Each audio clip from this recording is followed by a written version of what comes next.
नमस्कार दोस्तों, आप देख रहे हैं आज स्टडी ऑफिशियल। आज हम बात करेंगे बांग्लादेश की अंतरिम सरकार द्वारा जमात ए इस्लामी पार्टी पर से प्रतिबंध हटाने के फैसले के बारे में। ये एक ऐसा कदम है दोस्तों जिसने बांग्लादेश की राजनीति परिदृश्य में हलचल मचा दी है।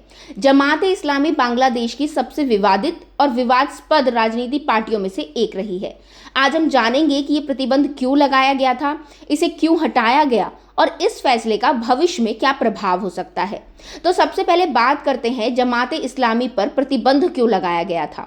तो दोस्तों 2013 में बांग्लादेश की तत्कालीन प्रधानमंत्री शेख हसीना ने जमात ए इस्लामी और इसके छात्र संगठन पर प्रतिबंध लगाया था। इस प्रतिबंध का मुख्य कारण था जमात ए इस्लामी द्वारा 1971 के बांग्लादेश स्वतंत्रता संग्राम के दौरान की गई हिंसक गतिविधियों और मानवता के खिलाफ अपराध। इसके साथ ही जमात पर आरोप था कि वह बांग्लादेश में अल्पसंख्यक हिंदू समुदाय पर हमले कर रही थी और इन गतिविधियों के चलते देश में सांप्रदायिक तनाव को बढ़ावा मिल रहा था। दोस्तों जमात ए इस्लामी बांग्लादेश की सबसे पुरानी इस्लामिक पार्टियों में से एक है, जिसकी स्थापना 1941 में ब्रिटिश शासन के दौरान हुई थी। ये पार्टी मुख्य रूप से शरिया कानून को लागू करने और इस्लामी मूल्यों को बढ़ावा देने की वकालत करती थी। पार्टी का राजनीतिक झुकाव शुरू से ही पाकिस्तान के पक्ष में रहा था, खासकर 1971 में जब बांग्लादेश की स्वतंत्रता के लिए संघर्ष हो रहा था। दोस्तों अब सवाल उठता है कि बांग्लादेश की अंतरिम सरकार ने आखिर इस प्रतिबंध को क्यों हटाया। तो इसके पीछे कई कारण हैं। सबसे पहले बांग्लादेश की राजनीति में हो रहे हालिया बदलावों और आगामी चुनावों के मद्देनजर अंतरिम सरकार ने यह फैसला किया है।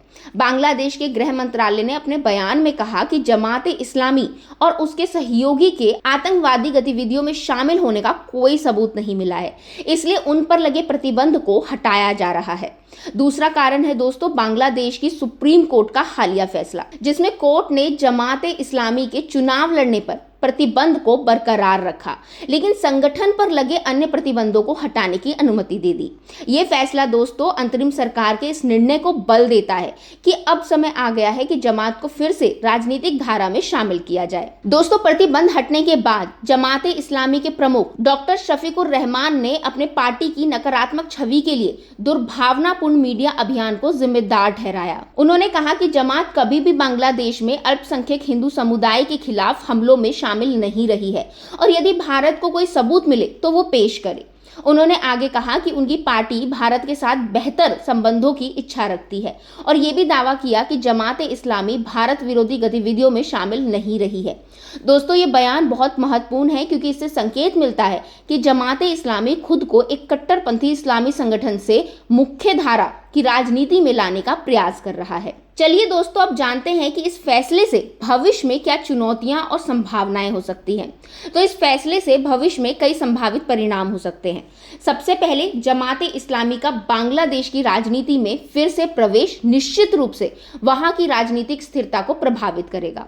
जमात ए इस्लामी के पास एक बड़ी समर्थक संख्या है, खासकर ग्रामीण इलाकों में, और ये देखना दिलचस्प होगा कि ये लोग आने वाले चुनावों में पार्टी के लिए कितना समर्थन जुटा सकते हैं। दूसरा, भारत के साथ बांग्लादेश के रिश्तों पर भी इसका प्रभाव पड़ सकता है।